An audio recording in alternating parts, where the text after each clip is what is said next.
Not everything in this world is both simple and effective. There are no magic pills you can take to wake up transformed overnight. The good news is that even modern pharmacy isn't trying to sell us such a thing, because it would quickly become obvious that it doesn't work. Yet there are few things that can change your life in minutes. No matter how miraculous or unbelievable it sounds, it's true.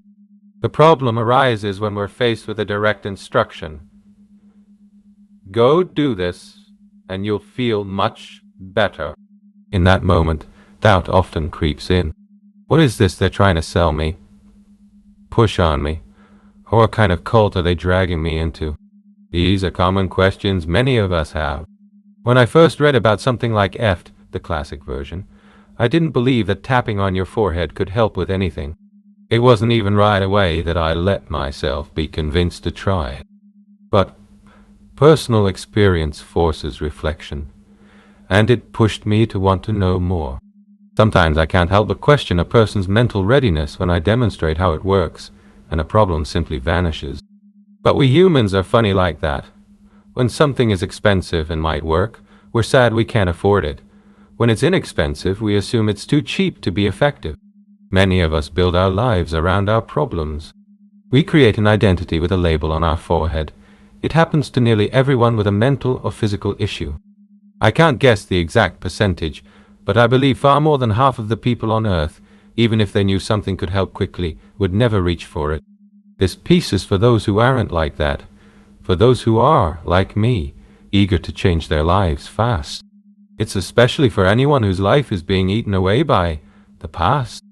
Many of you have read Eckhart Tolle on living in the present, but few truly manage it. It takes more effort than it seems. Why? Why? Because we learn to be this way.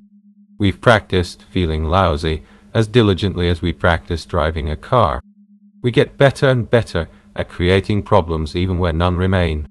And even if we could change quickly, we fear losing our identity. Becoming someone new isn't just a step outside your comfort zone. It's a skydive that misses your comfort zone by dozens of miles. Your subconscious will do everything to keep you where you are because it's familiar. Even if it's not good, at least it feels like you. That's not all bad. Jumping without knowing where you'll land can open unlimited possibilities. I don't need to know my future. I don't care. I know I create it every day by who I am.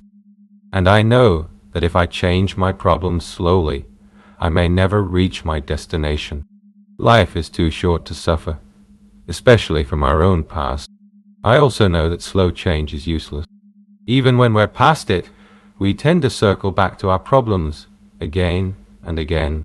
If you bend a sheet of metal slowly and then let go, it springs back to the same shape.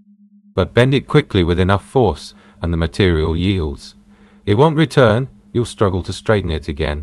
That's what I write about. Going into the mind and changing what holds us in the past. The unresolved stuff we can analyze for years in therapy or medicate with tons of pills for the rest of our lives.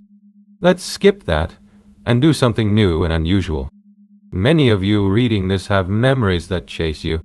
Maybe you think of them every day, sometimes for hours. Your mind runs big, oversized images. You hear sounds and feel awful.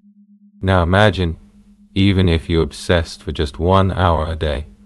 I suspect it's more. That's 365 hours a year, and in 10 years.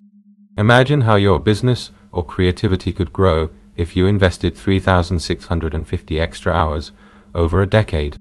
Human excellence has no limit.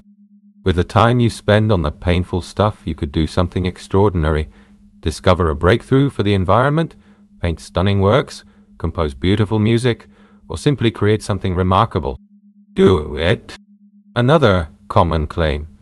I am who I am, and you can't change that. I ask, how do you know who you are? So much of it is absorbed from parents and from experiences, often the bad ones. The truth is, you don't really know who you are, yet. You can be who you choose, and do what you choose for the rest of your life. Sometimes the effort is small, sometimes you have to push hard. But The possibilities are truly unlimited. The best thing about the past is this: it's over. And what haunts you? Pick a miserable memory that shows up often. Notice the image tied to it. Where is it? Life-size or oversized? Right in front of you. Are you inside it? Do you see through your own eyes, or do you see yourself in it?